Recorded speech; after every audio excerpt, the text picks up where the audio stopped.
So, just as a quick intro for myself, hi everyone. My name is Cesar Quintana. I'm a cloud solutions architect, and so I want to show you a few things today. I want to walk you through our platform, and so we'll just start going through here. I do want to call out. This is our landing page for the application monitoring portion of Virtana, and I want to call out that this is a 5-node Kubernetes cluster, as you can see up here, with 65 services running and 99, approximately 100 pods and containers basically running inside of the environment. As you can tell, this is a topology map, and this is a real-time topology map that is constantly updating with all the different entities that are inside of this environment. I will call out that a couple of things to note. In order to build this map, your teams don't have to do really much of anything other than deploy Obscures. The Obscures deployment itself takes anywhere from 4 to 5 minutes typically. And once you're there, in about another minute or two, you will get this full topology that's constantly self-generating and self-updating. So what you're seeing here are not only the Kubernetes entities, but we also discover the other entities that are being communicated with that might be outside of Kubernetes. So that includes things like calls out to different cloud providers, or you might be making calls to a private network. Here we go. You see all these other entities that are making calls to services that are maybe on your network, but they're not necessarily inside of Kubernetes. We picked that up. These are calls made out to virtual machine processes that are running and that are interfacing with the Kubernetes cluster itself. And we've also got cloud entities in here as well. So if you're running any of the 3 hyperscalers, this example happens to be running inside of AWS. So you'll notice this RDS database running right here. And if I play with the layout just a little bit, we will probably see some load balancers somewhere in here. But the whole point of this is that we are bringing in data from a few different places, right? So it's not just, here we go, here's a load balancer here, right? So we're bringing the data in and bringing it together in an automated fashion without the developers having to make any changes to their lines of code, without the operations teams having to add any additional individual instrumentation at each application level. You deploy Obscures into your cluster, and it is all functional from there. I want to call out a few things. So not only are we able to capture what the topology looks like, but there's some complexity lying under the simplicity of this typical graph. So if I look into any one of these entities, I can actually double click on it, and I can look at the details of, in this case, a Kubernetes pod. So if I click on that, what this does is it brings me to what we call our quick view. And now what we're looking at is, in the context of this, we're looking at this prompt gateway piece, and we'll go into the details of what this is, but that applies to any entity on here. So we saw a Kubernetes pod, but what about a service, right? If we click on a service, same thing, we get that services quick view, and that extends into even cloud entities. So if I click on this load balancer, you will see the quick view for this particular load balancer, and it's dynamic. We'll go into some of the details of that in just a sec. And then after I show you even some of these features, we'll go into what a real life scenario looks like and how we would solve that. But just want to show some of the underlying pieces so everything is clear as we jump into additional pieces. But anyway, I'll click on one of these pods. And so again, I'm looking at the context of the pod, and I can see also the container that's running inside of it and get some of those details. But if I look at the pod level detail, one of the biggest things that we do to help solve some of the complexity and troubleshooting problems is that we bring in configuration data as a first-class citizen. So instead of having to send somebody, or file a request, or have somebody with additional privileges go in and tell you what the what the Kubernetes manifest is for a workload, you can just click on detailed view, and we'll give you the full-on Kubernetes manifests for your teams to be able to easily troubleshoot things like, hey, am I exposing the appropriate port, or are my limits set too low or too high? Any of the data that's available from the kubectl command line, you'll be able to pull in from here for that particular workload's manifest. The other thing that we bring in is again, all this configuration and metadata. So things like labels that are available for filtering and searching, things like the host IP that is actually running the pod, things like the whether it's an ingress, the actual namespace, as you can see here, and a bunch of other data. On top of that, on the right side, what we do is we bring in the telemetry, right? So if I want to see the metrics for this particular pod, all I have to do, I don't have to write a query. I don't have to build a dashboard. If I click on metrics, it takes me straight into the metrics for this pod. I can see the CPU utilization, which we see is pretty high. We can see memory utilization and failures, file system reads and writes, network transmittals and receives. So all that available immediately in context, again, without having to write any special queries, without having to write any special dashboards. Also, I won't go into every one of these, but Kubernetes events are available and logs, which is important, and I will go into there. Clicking on logs takes you directly into the log view filtered on that specific entity. You can search, you can change the time filter. So all this immediately accessible, again, without any manual work. The other thing that we have is a tabular view of the connections. So just as we saw here, all these entities talking to each other. When you have a lot of entities communicating, it could be a little bit harder to parse. So this tabular view will show you what's talking to what. We can see that the order processor is talking to this IP address over this port, and it looks like that's actually a Kafka endpoint that it's talking to, as well as a level 4, and we're available level 7 data. So not only are we seeing traffic in and traffic out, but also in this case, this is a level 7 request that we're tracking, and we can actually see the latency when it's communicating with Prometheus. We can see that's 340 milliseconds on average. So the whole point of that is to show how not only are we automatically building the topology, but the underlying data there for when you need to immediately troubleshoot and have access to what is actually happening with workloads is there. Now, we also go a little bit deeper. Actually, if I go to this, I think it's one sec. Yeah, this one. Sorry about that. So yeah, so if we want to go even a little bit deeper, I'm clicking on this pod. There's actually a Kafka entity, and what I can do is we saw the container and pod level data, but if we go a level deeper, we can go inside the Kafka broker level metrics, and we have a lot of these. We call this kind of our app factory. In those application specific views, you can look at data, things like JVM memory and MySQL queries and Postgres queries, and we have support for a broad range of technologies. In this case, again, this is a Kafka broker. So what I'll do is I'll actually click on the Kafka entity, and a couple of things will happen. Number one, a subgraph of the different entities that are communicating here will show up, so you can see that these are all the entities communicating with this Kafka broker. And on top of that, I can go and look at the actual metrics for this particular broker. So I can see things like bytes in per second, bytes out per second, any failed producer requests, etc. So the whole point is bringing you context not only at the container, orchestrator, and infrastructure level itself, but also deeper into the application for you to be able to quickly identify issues, right? Now, the other thing I'll show here is actually I'll move to a different dashboard. But by the way, this might be a question, might not, but I do want to call this out. This is by no way our busiest environment. We have much busier environments, but we have a few tricks up our sleeve to help resolve that in case anybody was curious. So you can do things like grouping by namespace or label.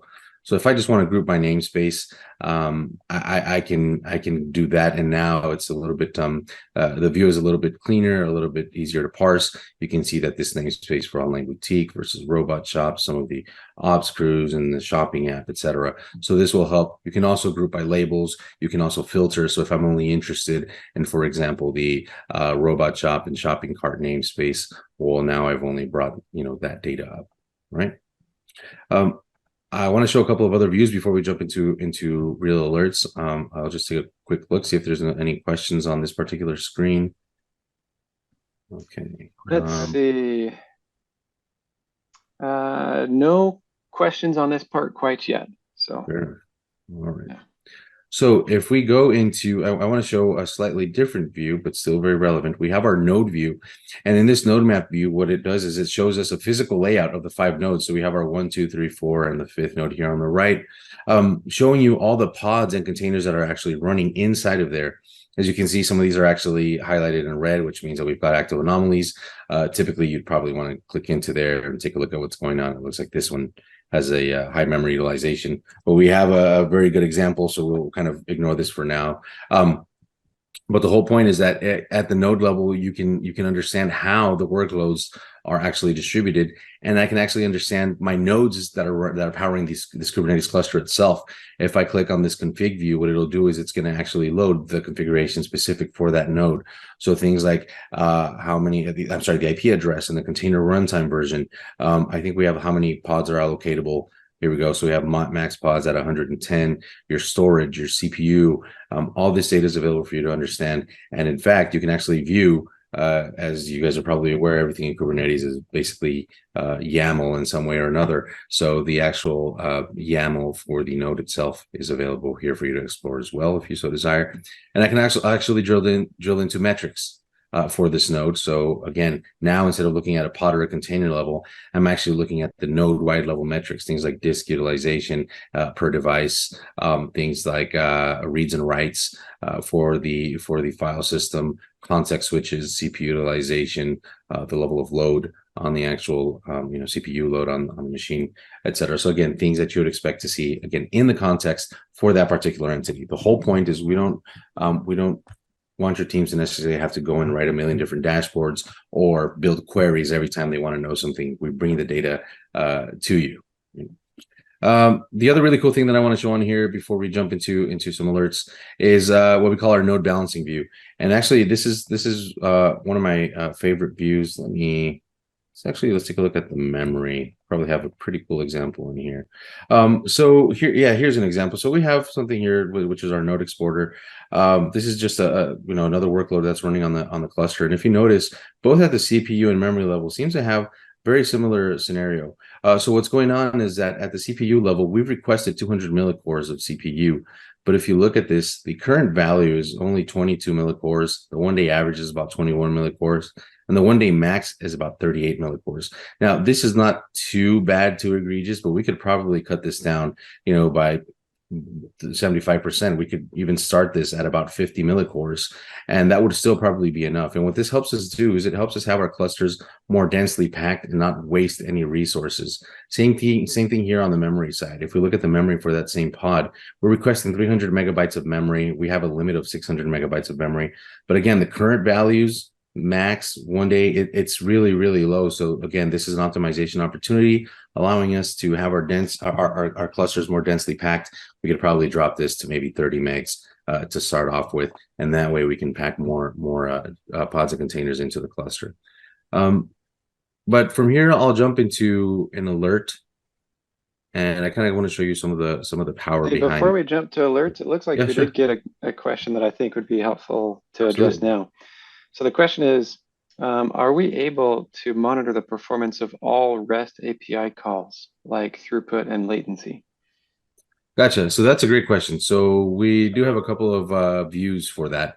So for HTTP requests, we support automatic capture of HTTP requests at the TCP level. So if I show you, actually, let me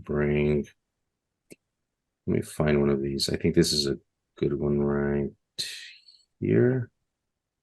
So we do this for HTTP and DNS, right? So any endpoints that are listening. So in this case, this is what we call our service performance dashboard. I'll introduce it briefly. This is our service performance dashboard. You can see at a service level, it starts out, before I expand, it starts out with level 4 data for the most part, where you can see how many bytes are coming in and out during in this case, 30-minute time period, which is adjustable, of course. But I'm looking at this in the online boutique namespace for the online boutique front end workload. And again, so level 4 data for each of the services that online boutique front end is interacting with. So for one example, it's interacting with the Jaeger collector for some of the traces, and I can see how much data is being sent in and out over that last 30 minutes, as I mentioned.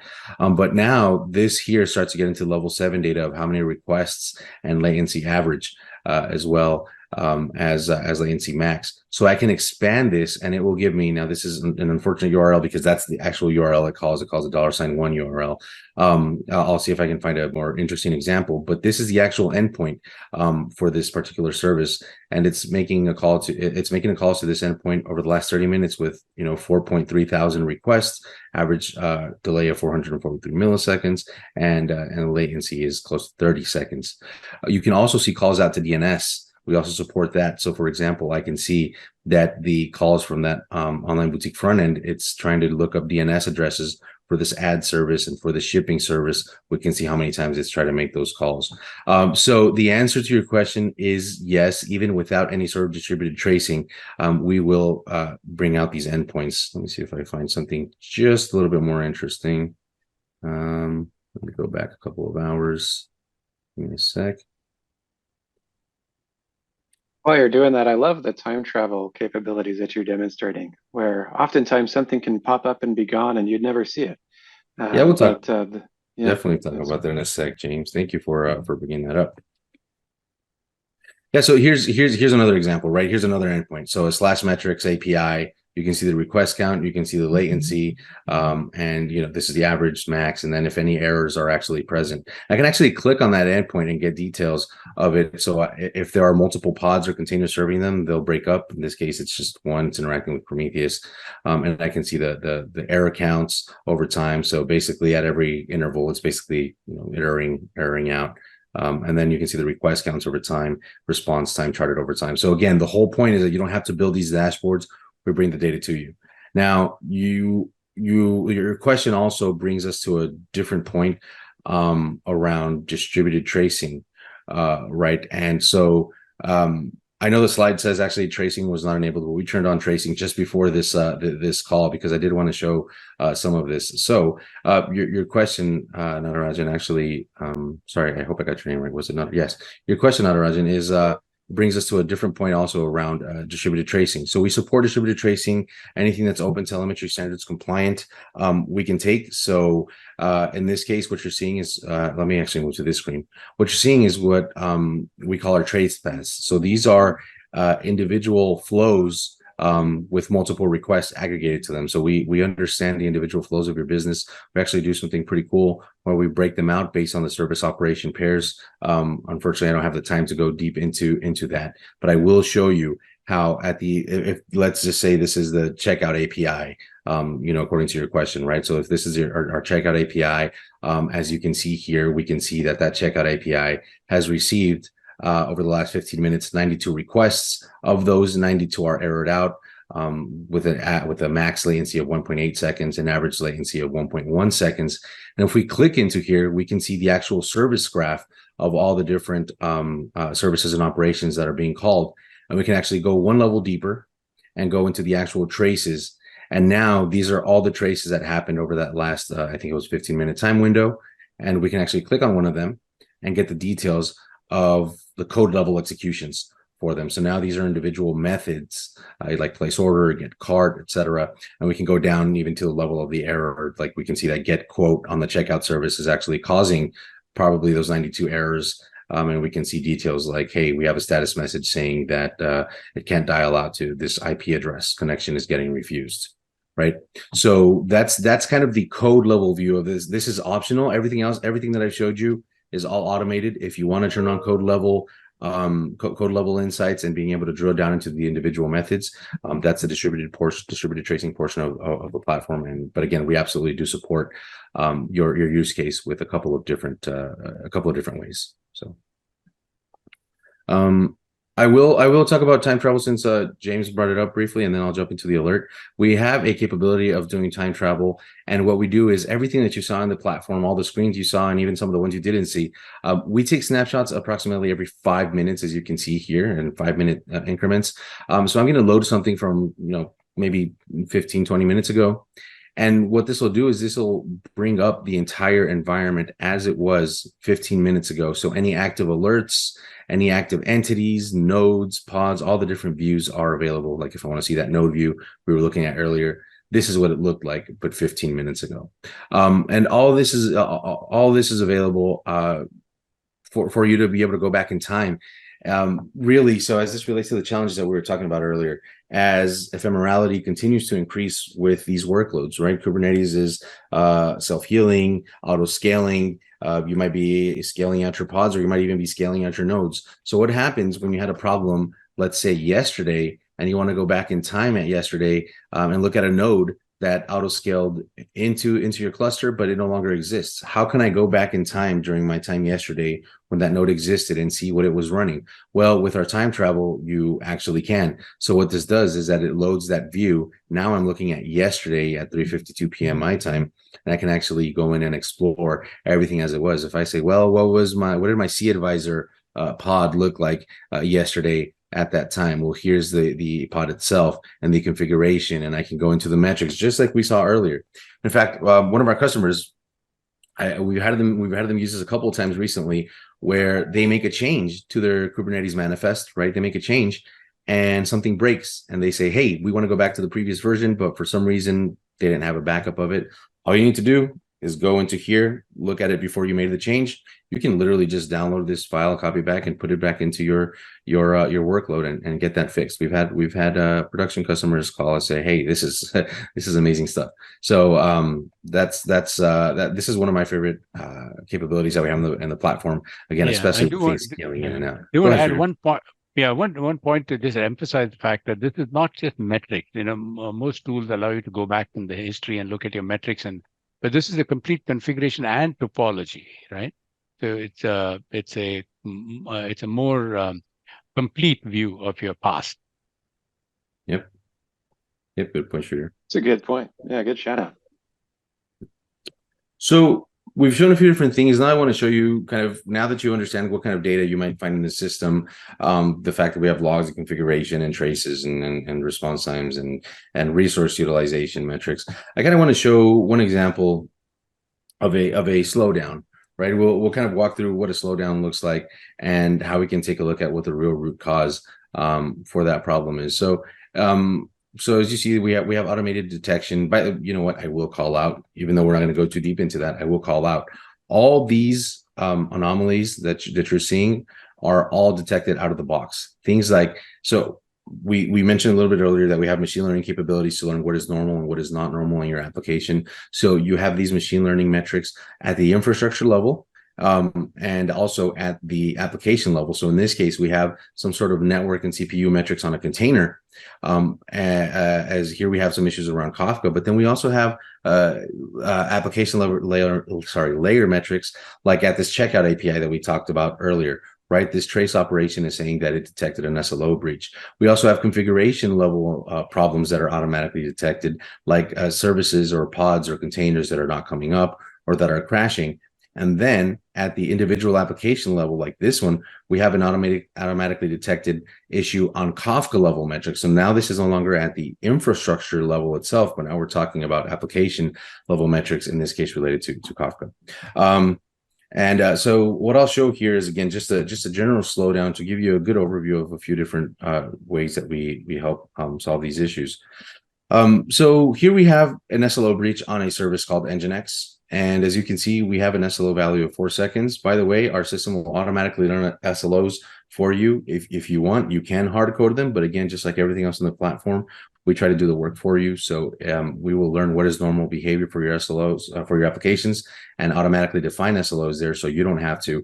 And then when they're breached, we will alert you, like in this case. So in this case, we broke this SLO. We're significantly higher than we should be at, over 24 seconds. This screen contains a lot of data, things like the time travel that you can go back in time to when this actual anomaly happened and look at the estate. You can go and look at the metrics for this. You can look at the actual config for this particular Nginx workload. You can look at the individual URL dashboard that we saw that's focused on this. But really, I have this more interesting view in the Analyze tab.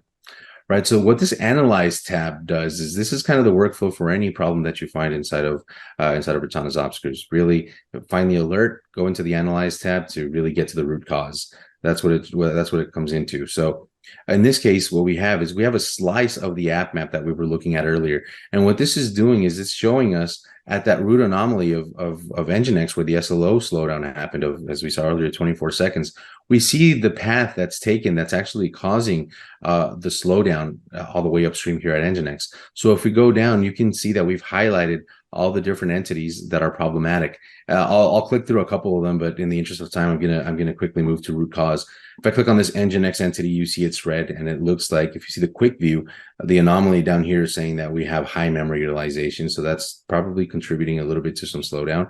If I click on the web server entity, it looks like we have a couple of anomalies. We have, again, high memory utilization on here, and it looks like some of the metrics aren't normal on this actual container. So again, we're getting a little bit deeper, a little bit more problematic into problems causing slowdowns upstream.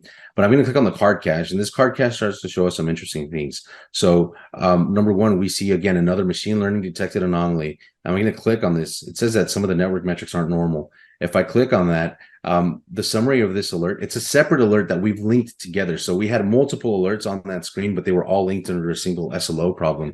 But we see here, interestingly enough, that the number of errors has increased from basically 0 to 16. So that's a big indicator of some of the symptoms going on.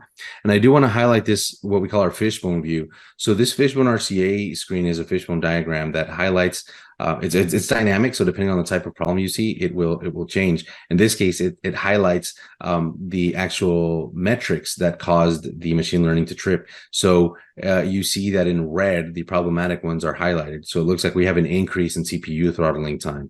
And if we click on CPU user seconds, we also see an increase of 21% in CPU utilization in the user namespace. We also, as we saw earlier, we have an increase from basically no errors to 16 errors during that time frame.